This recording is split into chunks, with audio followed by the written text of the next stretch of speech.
coverage of, and I put that on. And it was raining, it was dark, and I had already, I knew my back tires were practically low. And so I was going up the mountain, across the Pennington, and just like we are here, same formation sequence, exact same formation sequence. And I got up to the top where the camp was, and I was going through a curve, and my back end let go, and clockwise I swung. My front end was kind of the pivot point, and We're up here on the Great Cumberland Plateau of Tennessee, the Southern Plateau. Bruce is nice enough to let us dig up some Virginia pines. We're going to try to grow them down in the Central Basin, which may not be a great idea, and use them as Christmas trees. we're in the headwaters of the Elk River. Yeah. Yep.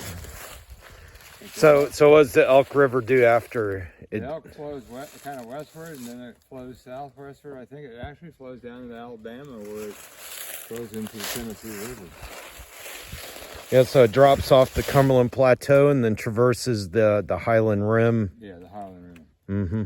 I think it stays in the Highland Rim until when it gets into the Tennessee, it's still in the Highland Rim.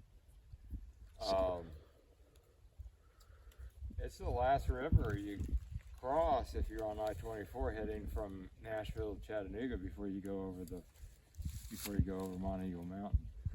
So we're gonna plant these down in the Central Basin, maybe have some supplementary Christmas trees. Not sure how well they'll grow, but at least they smell good. So the idea is once at Christmas, we'll go out and cut one down and maybe propagate some to where they keep a little miniature Christmas tree farm.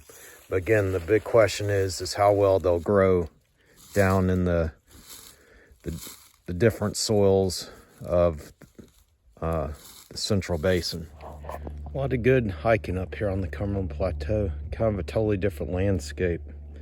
Sandy soils, pine trees, oaks. When you're just walking on the surface up here, it's very reminiscent of a coastal plain. Because of all the pines and the kind of gently rolling sandy soils. This is where a lot of the hiking is. The sandstone serves as a cap, preserves a big thick beds of limestone that in Middle Tennessee, the center part of the state, the cap's not there, it's been eroded through. And so up here on the plateau, when you get these streams that cut through, they form these big giant gorges. They call them gulfs. The Savage Gulf is one. And it makes for really dramatic waterfalls. Great hiking. We're not near that right now, but just the general landscape of the plateau is just very pretty.